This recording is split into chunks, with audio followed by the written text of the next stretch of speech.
మన ప్రభు అయిన యేసుక్రీస్తు నామంలో మీ అందరికీ నా వందనాలు, శుభాలు తెలియజేస్తున్నాను. ఈరోజు ఒక ప్రాముఖ్యమైన, అత్యంత అవసరమైనటువంటి విషయాన్ని మీకు చెప్పడానికి నేను మీ ముందుకు రావడం జరిగింది. అదేమిటంటే ప్రతి క్రైస్తవునికి ఈ విషయం తెలుసు. క్రైస్తవులకు మాత్రమే కాదు కానీ అన్యులకు కూడా ఈ విషయం తెలుసు. అదేమంటే నేను చెప్పేస్తా వినండి. నేనే మార్గము, నేనే సత్యము, నేనే జీవము. ఈ మాట తెలియని క్రైస్తవులు లేరు. అంత మాత్రమే కాకుండా అన్యులు కూడా లేరు. అయితే ఈ మాటలోని పరమార్థం ఏమిటో తెలిసిన వారు బహు కొద్ది మంది. నేనే మార్గం అన్నప్పుడు చాలామంది స్పష్టంగా చెప్పగలుగుతున్నారు, కానీ నేనే సత్యము, నేనే జీవము అనే మాటలకు ఆ యొక్క స్పెసిఫిక్ అర్థాన్ని చెప్పడం చాలా కష్టంగా ఉంది. అయితే మరి నేను మాత్రం చెప్పగలనా? నేను మాత్రం అలాగ అనడం లేదు, కానీ నా శక్తి మేరకు నాకు తెలిసినంత వరకు నేను చెప్పడానికి ప్రయత్నం చేస్తానని మీకు నేను తెలియజేస్తున్నాను. ఇది చాలా ప్రాముఖ్యమైనటువంటి విషయం. ఎందుకంటే ఇది కానీ తెలిసిపోతే క్రీస్తు గురించి చాలా స్పష్టంగా అందరికీ అర్థమవుతుంది. నేను ఈ మధ్యన యేసే అంతిమ సత్యం అనే పుస్తకాన్ని రాశాను. ఆ పుస్తకంలో ఫిలాసఫీ, సైన్స్, యాంథ్రోపాలజీ, ఆర్కియాలజీ అన్ని విషయాలను పెట్టి నేను రాయడం జరిగింది. చాలా అద్భుతమైన పుస్తకం. మరి కొద్ది రోజుల్లోనే అది ప్రింటింగ్లో ఉంది. కొద్ది రోజుల్లో మన ముందుకు రాబోతుంది యేసే అంతిమ సత్యం. దాంట్లో మీరు ఎన్నడూ వినని విషయాలు మీరు వింటారు, చదువుతారు. నూతన విషయాలు మీరు చదువుతారు. అవన్నీ దేవుడు నాకు ఇచ్చినటువంటి తలంపులను బట్టి అది నేను రాయడం జరిగింది. అది ముఖ్యంగా నేను ఇప్పుడు అసలు విషయానికి వచ్చేస్తాను. ఏమిటంటే నాది ఇందులో నేనే సత్యం అంటే ఏమిటని చెప్తాను. అంత మాత్రం కాకుండా అసలు నేనే సత్యం, నేనే జీవం అని ఎందుకు అన్నాడు, అది ఇక్కడ అసలు విషయం చెప్తాను ఈరోజు.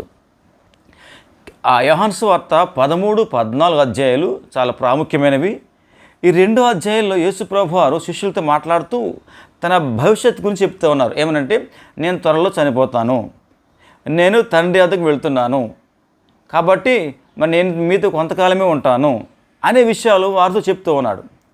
ఇది వాళ్ళు సడన్గా చెప్పడం వల్ల వాళ్ళలో కలవరం మొదలైంది, గలిబిలి మొదలైంది, సందేహాలు వచ్చాయి. తడబడుతూ ఉన్నారు, పొరబడుతూ ఉన్నారు, గలిబిలైపోతున్నారు, ఆందోళనలో ఉన్నారు వాళ్ళు. ఇప్పుడు ఒక్కొక్క దానికైనా సమాధానం చెప్పుకుంటూ వస్తారు. కలవరంతో ఉన్నారని దేని వాక్యం చెబుతూ ఉంది. అది ఎలాగో మీకు చూపిస్తాను చూడండి యోహాను సువార్తలో. ఎందుకంటే యేసు ప్రభువారు నేను తండ్రి వద్దకు వెళ్ళే గడియ వచ్చింది, నేను వెళ్ళిపోతున్నాను అని చెప్పారు. ఈ సందర్భంలో మొత్తం 3 ప్రశ్నలు వేశారు. 13 అధ్యాయంలో పేతురు అడుగుతాడు, 14 అధ్యాయంలో తోమా మరియు ఫిలిప్ ఇద్దరు అడిగారు. 13 అధ్యాయంలో పేతురు అంటాడు, ప్రభువా నువ్వు ఎక్కడికి వెళ్తున్నావు చెప్పు అంటాడు. ఎందుకంటే అంతకుముందు అంటాడు ఆయన, నేనే వెళ్ళే చోటికి మీరు రాలేరు అన్నాడు. అయితే ప్రభువా నువ్వు ఎక్కడికి వెళ్తున్నావు అది మాకు చెప్పు, నేను ఎందుకు రాలేను, అవసరమైతే నీ కోసం ప్రాణం పెడతాను అన్నాడు. ఆ ప్రశ్న అక్కడ. ఈ 14 అధ్యాయంలో యేసు ప్రభువారు ఇదే విషయాలు చెప్తూ ఉంటారు. చెబుతూ అది మీకు చదివి వినిపిస్తున్నారు. కొద్దిగా చదివితే మీకు చాలా అద్భుతంగా ఉంటుంది ఆ విషయం. చూడండి 14:6 చూస్తాను, అంతకుముందు చూడండి. నేను వెళ్ళుచున్న స్థలమునకు మార్గము మీకు తెలియను అన్నారు యేసు ప్రభువారు. ఎందుకంటే నేను మీకోసం వెళ్తా ఉన్నాను, నేను వెళ్ళి మీకోసం అక్కడ స్థలం సిద్ధపరుస్తాను, మరలా వచ్చి మేము తీసుకెళ్తాను అన్నాడు. అప్పుడు వెంటనే తోమా ప్రశ్న వేశాడు. తోమా చాలా షార్ప్గా ఉంటాడు. చాలామంది అంటారు కానీ సందేహం అంటారు, కానీ చాలా తెలివైన వాడు. ఒకసారి అందరం ప్రాణం పెడదామని చెప్పినవాడే తోమా, తక్కువడేం కాదు. ఇక్కడ నేను వెళ్ళుచున్న స్థలమునకు మార్గం మీకు తెలియనని చెప్పాడు. అందుకు తోమా వెంటనే అన్నాడు, ప్రభువా మార్గం గురించి మాట్లాడతావు నువ్వు, ఇక్కడ ఏమంటాడంటే, ప్రభువా ఎక్కడికి వెళ్ళుచున్నావో మాకు తెలియదే, ఆ మార్గం ఎలాగో తెలియను, ప్రభువా అసలు నువ్వు ఎక్కడికి వెళ్తున్నావో మాకు తెలియదు, అటువంటప్పుడు ఆ మార్గం మాకు ఎలా తెలుస్తుంది అన్నాడు. ఇక్కడ జాగ్రత్తగా వినండి. ఆయన అడిగింది మార్గము ఏంటంటే, ఆ మార్గం మీకు తెలుసు అని చెప్పి యేసు ప్రభువారు. అందుకు అరే నువ్వు ఎక్కడికి వెళ్తున్నావో మాకు తెలియదు, అటువంటప్పుడు ఆ మార్గం మాకు ఎలా తెలుస్తుంది అన్నాడు. అప్పుడు అన్నాడు యేసు ప్రభువారు, నేనే మార్గము అని అన్ని వదిలేస్తే సరిపోయేది. అట్లా కాకుండా మరలా నేనే సత్యము జీవము అన్నారు. ఈ 2 పదాలు చూడండి. మార్గం అంటే సరిపోయింది కదా వాళ్ళకి, సరిపోయేది. ఇక్కడ మరలా ఆయన సత్యము జీవం అన్నాడు. ఈ సత్యం అంటే ఏమిటి, జీవం అంటే ఏమిటి ఇప్పుడు చెప్పి నేను క్లోజ్ చేస్తాను. ఇప్పుడు ఆ మార్గం మీకు తెలుసు అన్నాడు కదా, ఈయనేమంటాడు, అసలు ఎక్కడికి వెళ్ళేదో మాకే తెలియదు, ఎక్కడికి వెళ్తున్నావో తెలియదు మాకు, మరి మార్గం మాకు ఎట్లా తెలుస్తుంది అన్నాడు. ఇప్పుడు దీనికైనా ఏం చెప్తాడంటే మార్గము నేనే మార్గం అన్నాడు. అక్కడ అంతవరకు సరిపోయింది, అదే వాళ్ళకి అర్థమైంది. మరి నెక్స్ట్ సత్యం జీవం. సత్యం అనే పదము నిజానికి సంస్కృత శబ్దం. సత్యము అనగా ఉనికి కలిగి ఉండుట లేదా ఉండుట అని అర్థం. అలాగే సత్పురుషుడు అనగా దేవుడు అని అర్థం.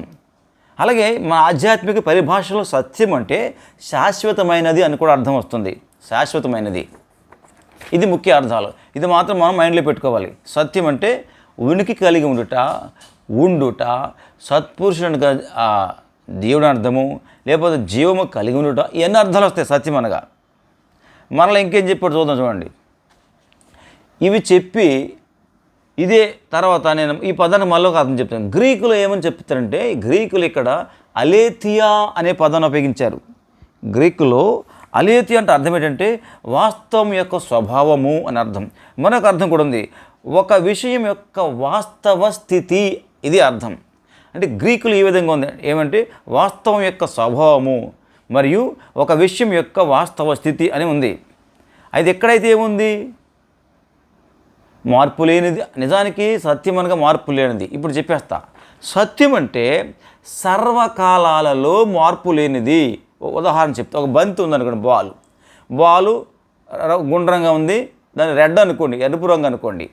ఇప్పుడు ఈ బాలు ఇప్పుడు ఎలాగైతే ఉందో అలాగే యుగయుగాలు ఉండాలి, అంటే నిత్యము ఉండాలి. అంటే ఆ రంగు మారకూడదు, సైజు తరగకూడదు, పెరగకూడదు, రంగు పెరగకూడదు, తరగకూడదు. ఎలా ఉండేది అలాగే ఉండాలి, ఎన్ని చోట్లకి వెళ్ళినా అలాగే ఉండాలి. అంటే సర్వకాలావస్థలలో ఉండునదే సత్యము. ఒక విధంగా చెప్పాలంటే ఏదైతే మారదో అదే సత్యము. ఇది బాగా గుర్తుంచుకోండి.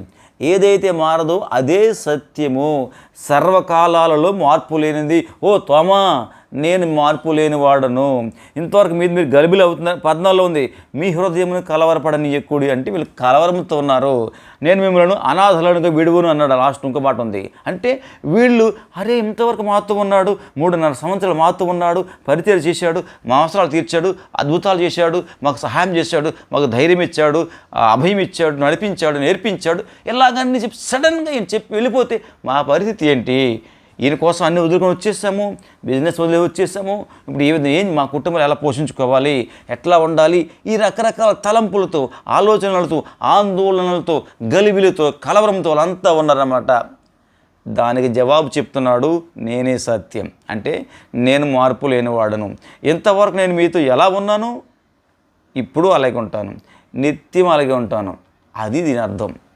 అంటే మీకు ఎంతవరకు ఎలా సహాయం చేశాను, మిమ్మల్ని ఎలా ఆదుకున్నాను, మిమ్మల్ని ఎలా ఆదరించాను, మిమ్మల్ని ఎలా వాదార్చాను, ఎలా ధైర్యపరిచాను, మీ చేత ఎలా అద్భుత కార్యాలు చేయించాను, ఆశ్చర్యకార్యాలు చేయించాను, ఇప్పుడు అలాగే చేస్తాను. వెళ్ళిపోయినా సరే అలాగే చేస్తాను. నేను మార్పు లేని వాడను అని చెప్పడానికి అక్కడ పదానైనా సత్యం అనే పదాన్ని ఉపయోగించారు. అప్పుడు శిష్యులు ఎవరు కూడా మరి సత్యం అంటే ఏమిటి అని ప్రశ్న వేయలేదు. అంత మాత్రమే కాదు కానీ మరి జీవం అంటే ఏమిటి అని కూడా అడగలేదు. ఎందుకంటే సత్యం అంటే ఏమిటో వారికి తెలుసు. ఆ రోజుల్లో గ్రీకులో కానీ రోమన్ స్టేట్స్లో కానీ రోమరాజ్య సామ్రాజ్యాలు కానీ వాళ్ళ అంత సర్వసాధారణమే, ఇవి అందరికీ తెలుసు. కాబట్టి శిష్యులు మాత్రం అడగలేదు. ఇప్పుడు ఇంకోటి చెప్పేస్తాను. అంకే తర్వాత ఏమన్నాడు, నేను మీకు ఆదరణకర్తను పంపిస్తాను. ఆ ఆదరణకర్త ఎవరో కాదు, పరిశుద్ధాత్మ. ఆయన మిమ్మలను సర్వసత్యంలో నడిపిస్తాడు అన్నాడు. చాలామంది అనుకుంటున్నారు సర్వసత్యంలోనికి నడిపించడం అంటే మనందరినీ కూడా అబద్ధం ఆడకుండా చేయిస్తాడేమో అనుకుంటున్నారు. అది మాత్రం కాదు సుమా. సర్వశక్తిమంతుడు, సర్వజ్ఞాని అంటే అలాగా ఇది సర్వసత్యం. ఎవరి సర్వసత్యం? త్రిత్వమై ఉన్న దేవుడే సర్వసత్యం. సత్యం నేనే సత్యం అని తెలుసు ప్రభువారు. మరి సర్వసత్యం అంటే ఎవరు? త్రియేక దేవుడే సత్యం. ఇవి ఆదరణకర్త. ఆయన మిమ్మలను సర్వసత్యములోనికి నడిపిస్తాడు. అనగా మరలైనా మిమ్మల్ని త్రియేక దేవుని వైపు ఆయన మిమ్మల్ని నడిపిస్తాడు. ఆ నడిపించేటప్పుడు దారి, బాట, మార్గం కూడా నేనే. అదే అర్థం. సర్వసత్యంలోనికి నడిపించడం అంటే అదే దాని యొక్క అర్థం. ఇప్పుడు చూడండి, సత్యం అంటే చెప్పాను, జీవం అంటే ఏంటి? జీవం అనగా కూడా ఉనికి కలిగి ఉండుట. మీరు చూడండి, నిర్గమకాండంలో మోషే అడుగుతాడు, ప్రభువా నీ పేరేంటంటే నేను ఉన్నవాడును అన్నాడు. తర్వాత కింద ఉంటుంది ఉండునను వాడు అని ఉంది. అంటే ఉన్నవాడును అన్నా ఉండునను వాడును అన్న ఒకటే అర్థం. ఇక్కడ యేసుప్రభువు ఏమంటారు చూడండి, ఏంటంటే నేను జీవించుచున్నాను. ఎక్కడ 19వ వచనంలో ఉంది, నేను జీవించుచున్నాను గనుక మీరును జీవింతురు. నేను జీవించుచున్నాను గనుక మీరును జీవింతురు అనగా తండ్రి అయిన దేవుడు మోషేతో ఏం చెప్పాడు? నేను ఉన్నవాడును అన్నాడే, ఉండునను వాడు అన్నాడే. అది నేను జీవించుతున్నాను కనుక మీరును జీవింతురు. ఈ రెండు మాటలు ఒకటే అర్థం. సరే, మీకు అర్థమైంది అనుకుంటున్నాను. మ్యాక్సిమం చెప్పడానికి ప్రయత్నం చేస్తాను, ఇంకా టైం ఎక్కువ అవుతుంది, కట్ చేస్తే బాగుంటుంది అనిపిస్తుంది. నిజానికి సత్యం ఎప్పుడు కూడా వాస్తవానికి అనుగుణంగా ఉంటుంది. సత్యం ఎప్పుడు కూడా వాస్తవంతో ఎల్లప్పుడూ కూడా ముడిపడి ఉంటుంది. ఒక ఆయన చెప్పారు పెద్దయిన, truth is a statement that corresponds to reality అన్నాడు.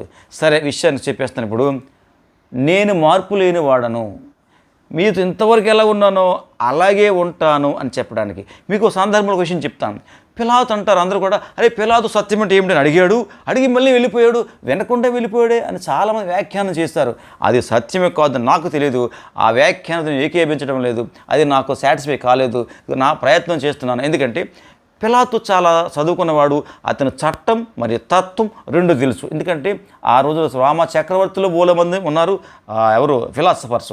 మార్కస్ అరేలియస్ గ్రేట్ ఫిలాసఫర్ అని, గ్రేట్ రోమన్ ఎంపరర్, రోమా చక్రవర్తి మార్కస్ అరేలియస్. వాళ్ళకి తెలుసు.